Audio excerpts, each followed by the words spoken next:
Hello friends, तो आज हम क्लास 12 मैथ्स का बहुत ज़्यादा इंपॉर्टेंट क्वेश्चन देखने वाले हैं। देखो क्वेश्चन कह रहा है कि सिद्ध कीजिए कि वृत्त के अंतर्गत महत्तम क्षेत्रफल वाला आयत एक वर्ग है।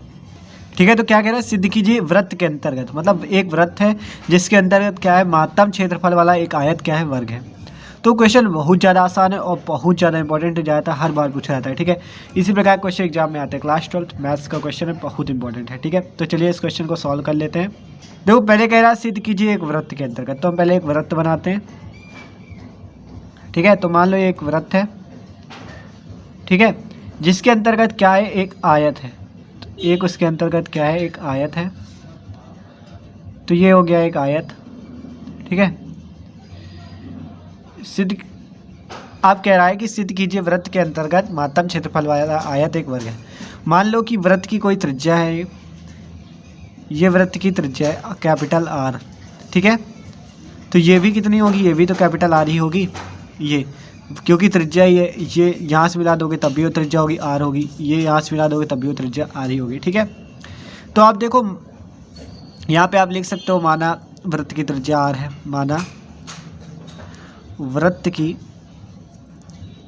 त्रिज्या जो है वो कितनी है, आर है, कैपिटल आर है। ठीक है, वृत्त की त्रिज्या क्या है, कैपिटल आर है। ठीक है, और इसके अंतर्गत आप लिख सकते हो, यहाँ पे इसके अंतर्गत एक आयत है, माना वृत्त के अंतर्गत एक आयत है जिस ए बी सी डी है। ठीक है, ए बी सी डी है। आप देखो ए बी सी डी हो गया। अब मान लो कि इसकी जो लंबाई है, ये लंबाई हो गई, ये चौड़ाई हो गई, तो आमने सामने कुछ आयत में समान होती तो ये भी एक्स हो जाएगी, माना ये एक्स है। ठीक है, ये वाई हो गई। ठीक है, तो आयत के आमने सामने भुजाएं बराबर होती है।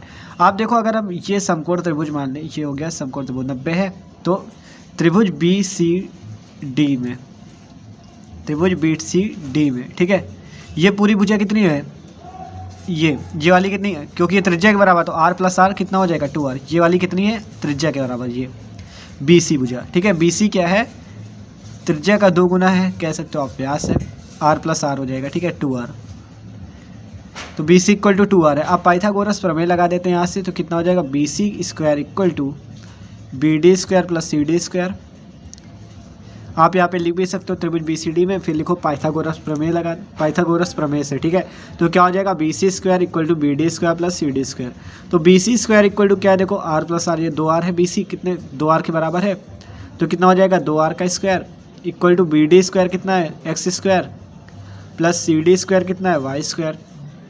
हमने इसे माना था। ठीक है, ये एक्स है और ये वाई, और आयत में आमने सामने भुजाएं बराबर होती है, और वर्ग में क्या होता है, सारी भुजाएं बराबर होती है। ठीक है, तो देखो ये 2r का स्क्वायर हो जाएगा, तो कितना होगा, 4r square equal to X square plus Y square. ठीक है, अगर हम यहाँ पर से मान निकाल लें किसका, मान लो एक्स स्क्वायर को उधर ही रहने दें और ये इधर कर ले, तो 4r square minus Y square हो जाएगा, और x इक्वल टू क्या हो जाएगा, ये तो एक्स स्क्वायर का है, x इक्वल टू क्या हो जाएगा, अंडर रूट लग जाएगा उधर, तो कितना हो जाएगा, 4r square minus Y square. इसे मान लो समीकरण नंबर 1। ठीक है, देखो हमने किया क्या है, एक बार फिर से देख लेते हैं। ये वृत्त है, वृत्त के अंतर्गत एक आयत बनाया, वृत्त की त्रिज्या ये आर हो गई केंद्र से, ये मान लो केंद्र ओ है। ठीक है, ये आर हो गई, ये आर हो गई, तो पूरी भुजा कितनी हुई, 2r। इसमें हमने एक आयत बनाया ए बी सी डी। ठीक है, ए बी सी डी बनाया, इसके मान लो लंबाई x है इसकी आयत की, और चौड़ाई है y। तो हमने यहाँ पे पाइथागोरस प्रमेय लगाई और इतना हमने निकाल लिया x की वैल्यू। ठीक है, अब बात हो रही आयत की, कह रहा है महत्तम क्षेत्रफल वाला आयत, तो हमें क्षेत्रफल लगाना है आयत का। महत्तम क्षेत्रफल की बात हो गई, तो आयत का क्षेत्रफल का सूत्र लगाएंगे यहाँ पे, आयत का क्षेत्रफल इक्वल टू, आयत का क्षेत्रफल को मान लो ए से डिनोट किया गया, तो आयत का क्षेत्रफल क्या होता है, लंबाई गुणे चौड़ाई, लंबाई गुणे चौड़ाई। ठीक है, तो ए इक्वल टू क्या होगा, लंबाई क्या है आयत की लंबाई है x और चौड़ाई क्या है y, तो क्या हो जाएगा x इंटू वाई। आप क्या करते हैं, इसका महत्तम क्षेत्रफल दिखाना है, क्षेत्रफल हमें दिखाना है महत्तम, तो क्या करते हैं, इसका अवकलन कर देते हैं, differentiation with respect to x के सापेक्ष क्या कर देते हैं, अवकलन, तो डी बाई डी एक्स। रुको एक मिनट, देखो हम क्या करते हैं, यहाँ पे पहले एक की वैल्यू रख लेते हैं, x का मान निकाला तो x का मान रख लेते हैं यहाँ पे। ठीक है, तो a इक्वल टू कितना हो जाएगा, अंडर रूट x का मान हमने रखा कितना, 4r square minus Y square, यही तो आया था ना, 4r square minus Y square into Y. आप क्या करते हैं, y के सापेक्ष अवकलन कर देते हैं, y के सापेक्ष अवकलन करने पर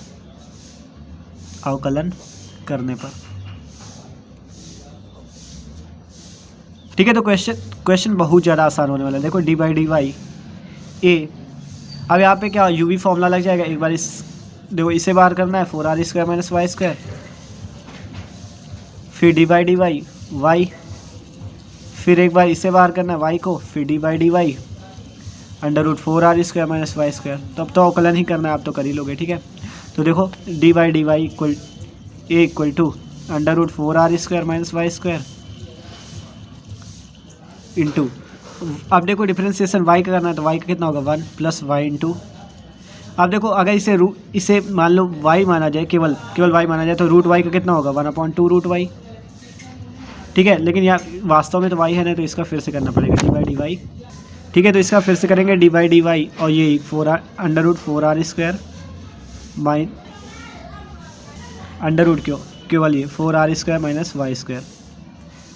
देखो एक बार फिर से देखो क्या किया हमने, D by D Y A equal to √4r² minus a² plus y into, आप देखो इसका जब किया तो देखो अगर हम इसका अलग अलग कर रहे हैं, इसको आपको अलग करके दिखा देते हैं। D by D Y equal √4r² minus y²। अगर इसे पूरा ये ना मानकर √y माने तो कितना होता है इसका, y की पावर 1/2 है, x की पावर इनका फॉर्मूला लगता है तो कितना आता है nx की पावर n-1, तो 1/2 और √y आता है, y की जगह क्या है √4r² माइनस y²। तो इसका क्या कर देंगे, फिर से कर देंगे D by D Y √4r² minus y²। ठीक है।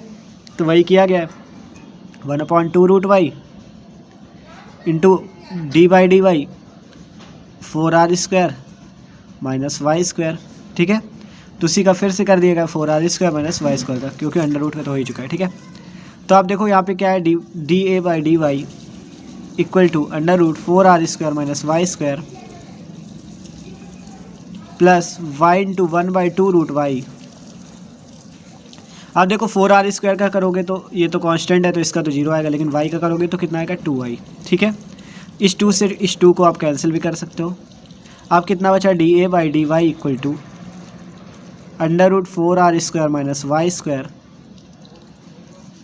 माइनस का यहाँ पे y इंटू वाई कितना हो गया y², ये अंडर रूट में पूरा। ठीक है। इसे आप मान लो समीकरण नंबर 2। अब हमें क्षेत्रफल को महत्तम में दिखाना है। ठीक है। तो आप देखो महत्तम क्षेत्रफल के लिए लिखते हैं, महत्तम क्षेत्रफल के लिए क्या करते हैं, इसको D A by D Y को कर देते हैं 0 के बराबर। ठीक है। जिससे यहाँ पे क्या आ जाएगा √4r² माइनस y²। तो देखो हमने यहाँ पे गड़बड़ कर दिया, क्या हम या √y कैसे आ गया, क्योंकि देखो हमने अवकलन किसका किया है, अवकलन हमने किया है, इसे y माना था, क्योंकि यहाँ y रखेंगे नहीं, यहाँ कितना आएगा √4r² माइनस y² जब इसका अवकलन करेंगे। ठीक है। तो आप देख सकते हो यहाँ से क्या आएगा √4r² माइनस y²।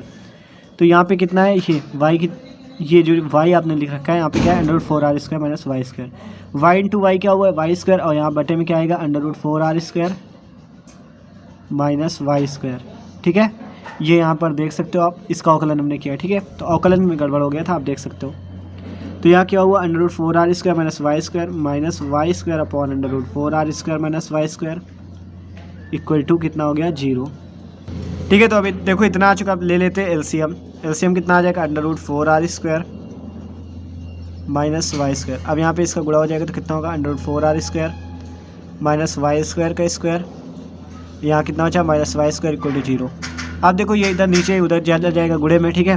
कितना हो गया, इसका स्क्वायर कर दो तो 4r² minus y² minus y² upon under root में कितना, ये वाला जो नीचे है इसे उधर कर दो तो 0 इंटू √4r² माइनस y²। आप देखो कितना बचा 4r² माइनस 2y², y जुड़ गया। ठीक है। इक्वल टू 0, तो 4r² इक्वल टू 2y²। यहाँ पर से 2 से 2 आप कैंसिल कर सकते हो, 2 आ जाएगा, तो y² इक्वल टू 2r²। अब y का मान यहाँ से निकालोगे तो कितना आएगा √2 और बाहर आएगा r, तो y का मान निकल आया √2r। अब x का मान निकालते तो कितना था x² plus y² equal to 4r, तो y² की वैल्यू क्या है 2r², सॉरी 4r² था, तो प्लस y² की वैल्यू कितनी 2r² इक्वल टू कितना हो गया 4r², तो x² इक्वल टू कितना हो गया 4r² माइनस 2r², ये r² उधर चला गया, ठीक है। तो x² इक्वल टू कितना आया 2r², x इक्वल टू कितना आ गया √2r। अब आप एक चीज़ देख सकते हो, यहाँ पे x की वैल्यू भी वही आई है, y की वैल्यू भी वही आई है। तो आप यहाँ पर से लिख सकते हो x equal to Y equal to √2r। आप नीचे क्या लिखोगे, अतः जो क्वेश्चन में कह रहा है क्या लिखोगे कि अतः वृत्त के अंतर्गत महत्तम क्षेत्रफल वाला आयत एक वर्ग है। कैसे? क्योंकि देखो यहाँ पे हमने जो ये बनाया था, देखो ये आयत था, भी वर्ग में क्या होता है प्रत्येक भुजा बराबर होती। तो ये जो इसकी लंबाई थी, ये चौड़ाई थी, जब इसमें सारी भुजाएं बराबर आ रही तो क्या बन गया वर्ग। क्योंकि जब आयत में ये x थी, ये y थी, तो आमने सामने तो बराबर है, ये x y ये हो गया। जब x और y भी बराबर हो गया, जब x और y भी बराबर हो गया तो क्या होगा, ये तो वर्ग बन जाएगा ना, क्योंकि ये y बराबर x लिख सकते हैं, तो यहाँ पे भी x, यहाँ पे भी x, तो ये पूरा वर्ग बन गया। तो ये क्या सिद्ध कर दिया हमने कि ये वर्ग है। तो हम क्या लिखेंगे, अतः वृत्त के अंतर्गत महत्तम क्षेत्रफल वाला आयत एक वर्ग होता है। तो देखो क्वेश्चन बहुत ज़्यादा आसान था, ठीक है। देखो स्टेप बाय स्टेप हम करते चले गए। आगे यहाँ पर केवल अवकलन किया गया, अवकलन पूरा है, ठीक है। फिर dy/dy इक्वल टू 0 रख दिया और बस सॉल्व कर, आगे तो पूरी मैथ है, ठीक है, पूरा सॉल्व कर लेना। ओ बस, ठीक है। तो क्वेश्चन बहुत ज़्यादा आसान था भाई। अगर वीडियो अच्छा लगा हो तो प्लीज़ वीडियो को लाइक जरूर कर दीजिएगा। और आपको किसी भी क्वेश्चन में कोई भी दिक्कत होती है तो आप कमेंट करके बता सकते हो। Okay, thanks for watching this.